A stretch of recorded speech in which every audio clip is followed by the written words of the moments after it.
안녕하세요, 알렉스강입니다. 오늘 상승하는 업종들을 보면 여기 건설주가 많이 오르고 있습니다. 주택 공급을 늘려서 투기 세력을 발본색원한다는 뉴스가 나왔기 때문인데요. 이 뉴스에서 중요한 부분은 서울의 아파트 공급을 연 4만 호 수준에서 향후 3년간 4만 5천 가구 수준으로 확대한다는 내용입니다. 그러면 매년 기존보다 5천 가구 정도 증가하는 건데 조금 작아 보이는 것 같은데 아무튼 오늘 건설주들이 일제히 상승 중입니다. 이 부분에 대해서 조금 더 찾아봤습니다. 오늘 상승 중인 건설주들을 보면 현대건설 우선주가 17% 상승으로 쭉 아래까지 보면은 범양건영, 삼부토건 등 다 2%, 3% 이상 대부분 상승 중에 있습니다. 그런데 지난번 영상에서도 말씀드렸죠. 뉴스가 뜨고 나서 급등하는 종목에 따라 들어가면 자칫 손실도 가능하다는 거 말입니다. 아무튼 차근차근 정리해 봅시다. 여기 이렇게 많은 건설사들 중에 누가 그러면 진짜 수혜를 받을 수 있을지 궁금하죠. 아파트를 많이 짓고 잘 짓는 그런 건설사가 아무래도 수혜를 많이 받겠죠. 그래서 이 국토교통부에서 나온 7월 29일에 보도한 자료입니다. 여기에서 보면 지난 1년간 건설업체 실적을 모두 이 국토교통부에서 정리를 해놨습니다. 이 자료를 보면 지난 1년간 건설업체의 시공능력 평가를 정리했는데 이 표지에서 삼성물산, 현대건설, 대림산업이 빅3 순위를 유지하고 있다고 합니다. 그런데 이건 작년의 모든 건설 관련 종합 순위이고 우리가 지금 살펴야 하는 건 아파트 건설이죠.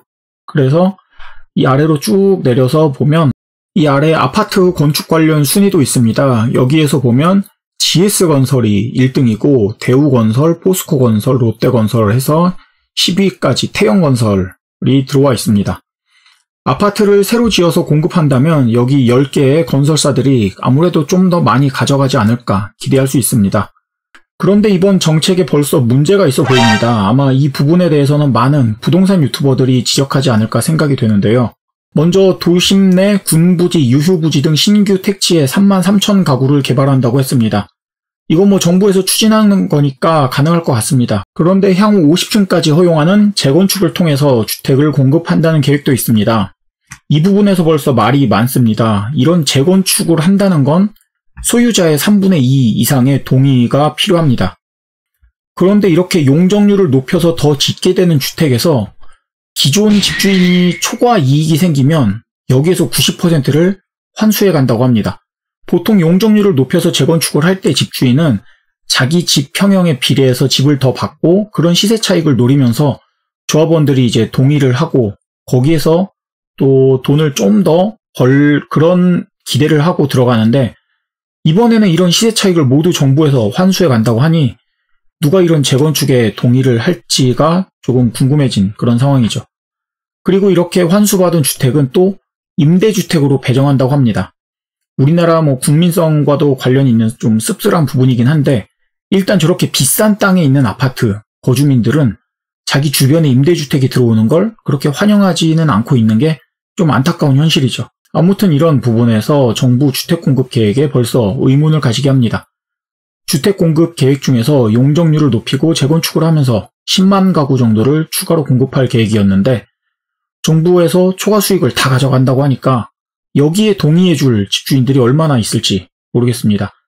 이 부분은 부동산 전문가들이랑 집주인들이 알아서 생각할 부분이니 저는 패스하겠습니다.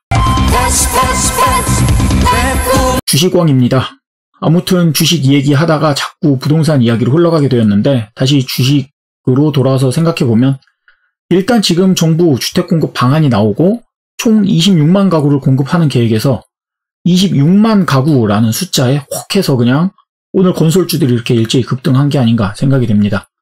그래도 긍정적인 부분은 있습니다. 이전까지 정부 입장은 이미 주택은 충분하기 때문에 아파트 추가 공급이 없다고, 그래서 집값 잡는데 아파트 추가 공급 정책은 하지 않겠다고 했었죠. 김현미 장관이 주택 공급은 충분하다고 3주 전까지 추가 주택 공급을 언급하지 않았는데 이제는 엄청난 물량을 다시 공급할 예정이라고 했기 때문에 아무튼 건설사에는 호재일 수 있습니다. 호재는 호재인데 또 잘 생각해야 하는 게 이 계획을 보면 목표 연도가 2028년까지입니다.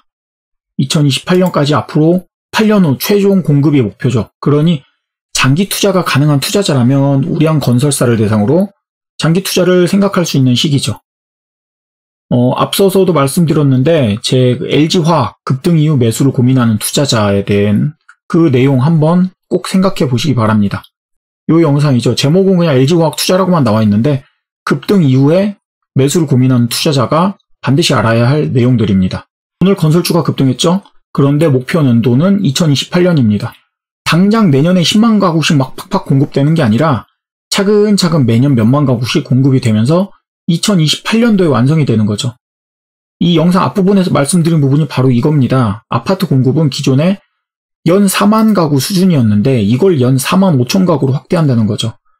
그래서 기존 건설주 주식 그 주가에서 5천 가구를 여러 건설사들이 나눠 먹은 그만큼씩 주가가 올라야 하는 건데 오늘은 갑자기 그냥 뉴스 한 방에 일제히 건설주들이 다 상승을 했죠. 아무튼 오늘 당장 급등한 건 투자가 아니라 이제부터 트레이딩의 영역으로 들어갔다고 생각할 수도 있습니다.